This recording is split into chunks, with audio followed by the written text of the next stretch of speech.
결국 최종적으로 원하는 건 대한민국을 동북아 상황에서 그 일본과 한국과 대만의 고리를 깨기 위한 중국의 작업질이었다라는 것을 절대적으로 심어줘야 된다라는 겁니다. 반갑습니다. 김영현TV입니다. 오늘 경선 룰이 정해졌습니다. 하지만 정작 경선은 말이죠. 확정되기 전부터 이미 시작된 것이다 라고 생각을 하는데요. 후보들은 이미 캠프를 꾸렸고요. 또 국민들을 향한 메시지를 던졌습니다. 그리고 언론 플레이도 이미 들어간 상황이죠. 정치라는 이름의 레이스, 그 총소리가 들리기 전에 이미 달리기는 시작되었다라고 보고 있습니다. 4월 10일입니다. 국민의힘 경선관리위원회가 본경선 룰을 확정했습니다. 1차 컷오프에서 4인을 추려내고 2차에 최종 2인을 가리는 방식으로 말이죠. 이제 모든 이들에게 동일한 트랙이 주어졌지만요. 문제는 그동안 얼마나 먼저 또 얼마나 빠르게 움직였는가에 따라서 이 마지막 완주의 승자가 되지 않을까라고 생각을 하는데요. 윤심을 등에 업은 사람, 그리고 정치판의 기회를 먼저 잡은 사람, 그들의 속도와 선점이 이번 경선의 진짜 변수가 될 것이다 라고 생각을 합니다. 이번의 경선이 말이죠. 룰이 아니라 시간과의 싸움입니다. 누구는 룰을 기다렸다가 기회를 놓쳤고 누구는 룰을 무시하고 먼저 뛰기 시작했죠. 결국 이 경선의 성패는 말이죠. 누가 먼저 정치적 프레임을 선점했느냐에 달려 있다라고 생각을 합니다. 이제 남은 건 이 프레임이 어떻게 확산되고 누구에게 유리하게 작용하는지 그것일 거다라고 보는데요. 그러니까 말이죠. 시간을 지배하는 자, 그리고 시간에 끌려가는 자.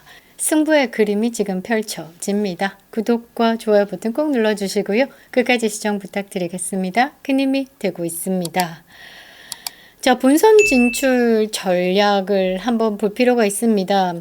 김문수 가장 강력한 지금 대권 후보죠. 그리고 정치판의 후보, 이 두 파트의 시간 전쟁이 시작되었다라고 저는 생각을 하는데요.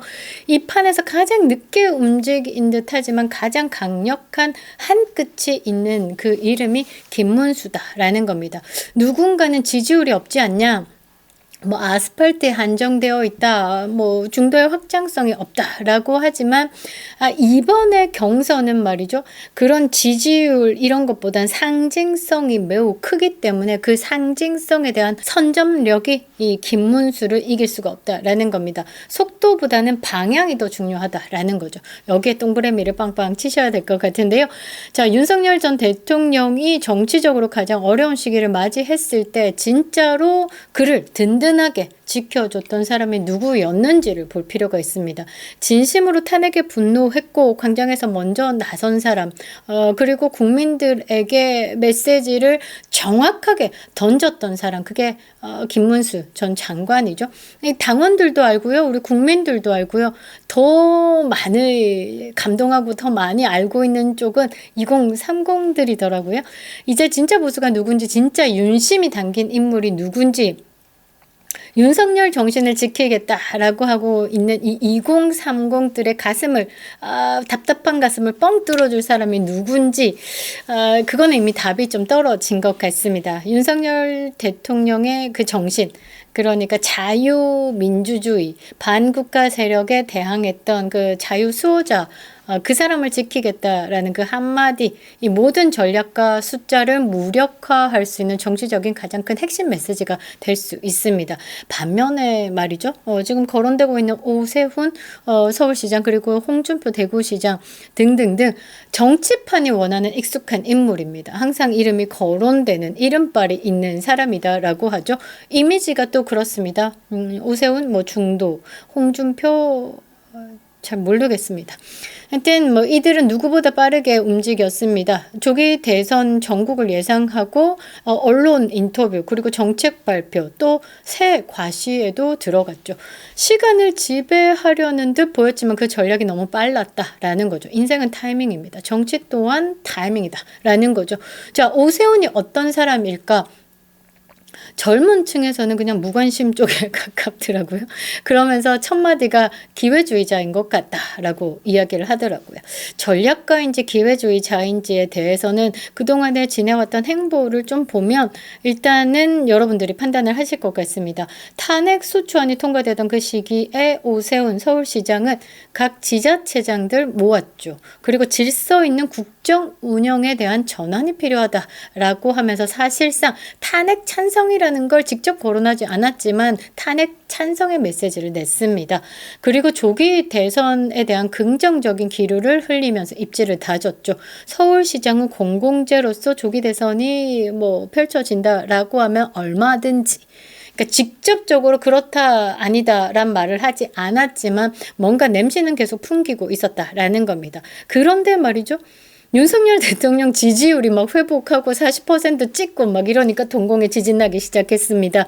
어떤 인터뷰에서 이렇게 얘기를 합니다. 조선일보네요. 2025년 4월입니다. 저는 그때 찬성도 반대도 하지 않았다. 상황을 관리했을 뿐이다. 라고 오세훈 서울시장이 인터뷰를 합니다. 메시지를 보면요. 일관성 없습니다. 정치적 타이밍에 휘둘리는 유연함이다. 라고 그들 입장에서는 표현을 할 수 있지만 사실상 국민들 입장에서는 기회주의가 드러났다라고 평가할 수 있는 거죠. 얼마 전에 압수수색도 받았습니다. 그 이유에 대해서는 조금 더 파고들 필요가 있는데요. 오세훈 하면 수시때때로 별을 보는 김종인이가 있고 김종인 옆에는 아주 거북스러운 이준석이 들러붙어 있다라는 겁니다. 일단 그런 이미지로 봤을 때 칠불사에서 코파던 이준석이나 아무것도 안 하고 코파지 않아도 그 옆에 서 있으면 딱일 것 같은 그런 오세훈 서울시장이다라는 말이죠.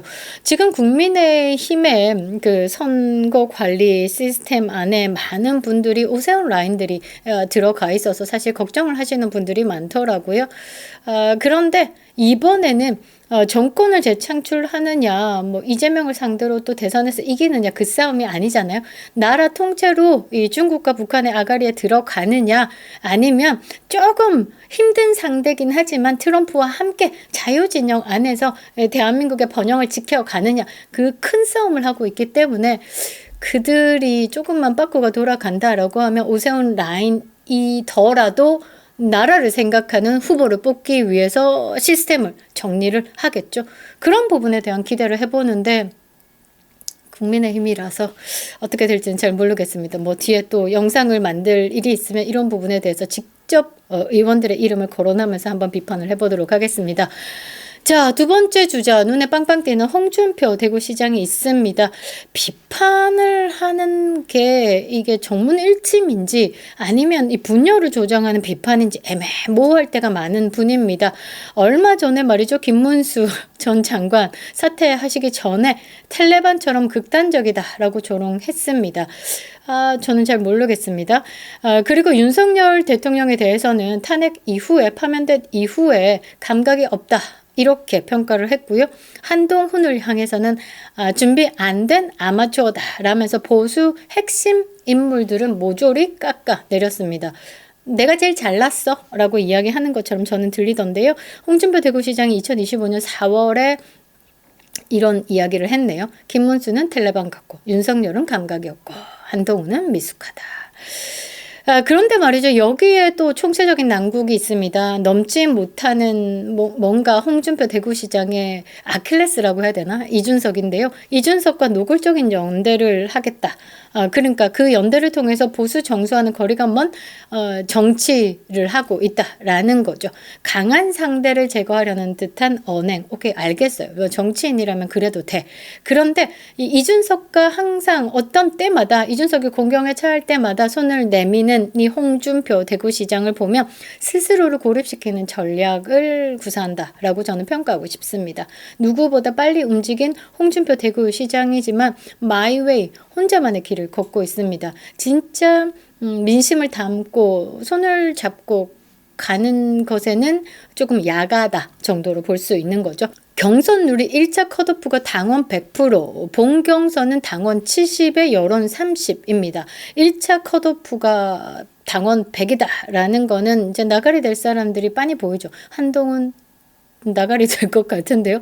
당원의 당심을 얻지 못하는 한동훈은 1차 컷오프 끝날 것 같습니다. 이 사인에 들 수 없을 거다라고 보는데요. 또 한동훈이 당헌 당규의 정리를 좀 해보면 당대표직에 대한 사퇴 시기에 따라서 좀 민감하게 반응을 하죠. 그래서 지금 이번 조기 대선에 뛰지 못한다라는 해석이 있는데, 사실 원칙이라는 건 예외를 품고 있기 때문에 뭐 거기에 따라서 예외 조항이 또 뭔가 이야기가 되겠지만, 그럴 것 같으면 원칙을 왜 세웁니까? 그럴 것 같으면 당원이 왜 필요합니까? 그래서 지금 한동훈이 아직 뭐 출마 선언에 대해서 조금 불편한 부분이 좀 있는 것 같은데요. 컷오프 당원 100%다라고 하면 한동훈은 100% 나가리다라고 생각을 합니다. 자, 그러면 당원의 100%를 누가 들고 가느냐? 가장 유력한 김문수다라는 겁니다. 1차에서 반드시 살아남는 사람은 김문수다라는 것을 알 수 있을 겁니다. 윤심과 당심이 결집하면 김문수만큼 폭발적인 사람이 있을까? 윤석열 정신을 지키는 후보라는 상징이 있기 때문에 컷오프에서는 매우 강력한 무기가 됩니다. 2차 경선에서 여론조사 비중이 30%, 그러니까 일반 국민들, 여기는 민주당이 분명히 들어간다라는 거죠. 다소 불리할 수는 있습니다. 그런데 윤심의 명확한 지지와 캠페인 전략이 결합된다라면 충분히 돌파할 가능성도 있죠. 오세훈은 룰을 개선하고 움직였습니다. 뭐 조기 등판, 언론 인터뷰, 수도권의 광폭 행보, 이 모두가 여론조사에 대한 자기 브랜드를 쌓았다라고 저는 보는데요. 하지만 오세훈의 가장 약한 점, 윤심을 배제한 상태에서 민심만으로 본선을 뚫겠다라는 계산은 사실 보수 정서를 과소평가한 무모한 실험이다라고 저는 봅니다. 그래서 오세훈은 조금 이제 간당간당하다라는 느낌이 들죠.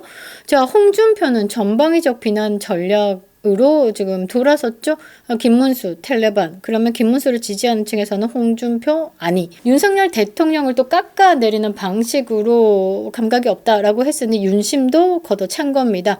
보수 진영 내부를 정면 돌파하려고 하는데 다 떨쳐내고 나면 과연 누구에게 표를 얻을 건지 궁금한데요.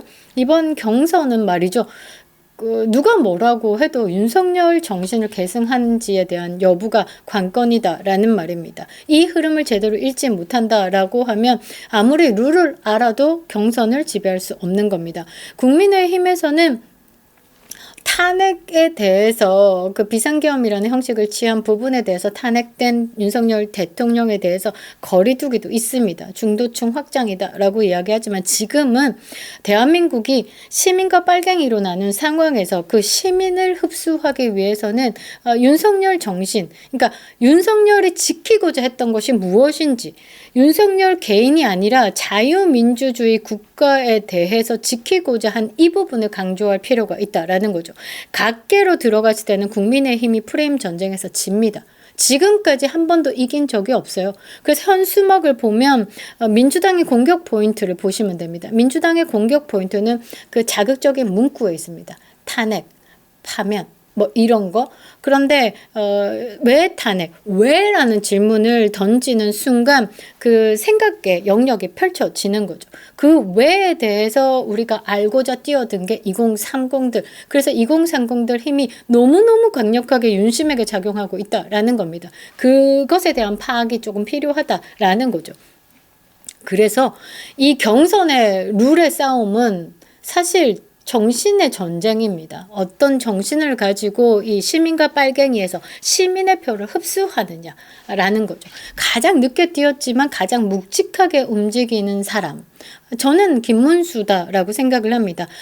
시간은 누구에게나 공평하지는 않죠. 누구는 시간을 준비했고 누구는 시간에 끌려갔죠. 국민의힘 경선은 이제 룰이 아니라 신뢰 경쟁 그리고 정신의 승부로 접어들었다라는 겁니다. 당심은 윤심을 가지고 있고 국민은 말장난보다는 진심으로 우리가 원하는 거, 우리가 지키고자 하는 거, 우리가 불안해하는 것들에 대해서 이걸 해소해 줄 수 있는 사람의 목소리를 찾고 있다라는 거죠. 그래서 우리가 윤어게인을 외치는 이유가 뭐냐면 윤석열이라는 이름이 가지고 있는 그 상징성이다라는 거죠. 파면당한 대통령 윤석열, 이걸로 민주당이 공격을 하지만 우리가 말하는 윤어게인은 그게 아니야. 자유민주주의 이 체제에 대한 수호자야. 못 이깁니다. 못 이깁니다. 그래서 우리는 윤어게인을 외치는 거죠. 이 지키려고 했던 자유, 그가 싸우려고 했던 불의, 그리고 부정의 세력들이 대한민국의 시스템을 망가뜨리는 것. 결국 최종적으로 원하는 건 대한민국을 동북아 상황에서 그 일본과 한국과 대만의 고리를 깨기 위한 중국의 작업질이었다라는 것을 절대적으로 심어줘야 된다라는 겁니다. 대한민국 시민과 빨갱이는 못 넘어옵니다. 시민에게 깨우침을 줘야 된다라는 거죠. 그래서 그 정신을 이어가겠다라고 하는 그 단 한 사람의 의지가 있는 후보, 그게 우리가 원하는 진짜 후보다라는 겁니다. 그래서 우리는 그 후보를 향해서 이렇게 외치겠죠. 그립다 윤석열이라고 말이죠. 김영일 TV였습니다.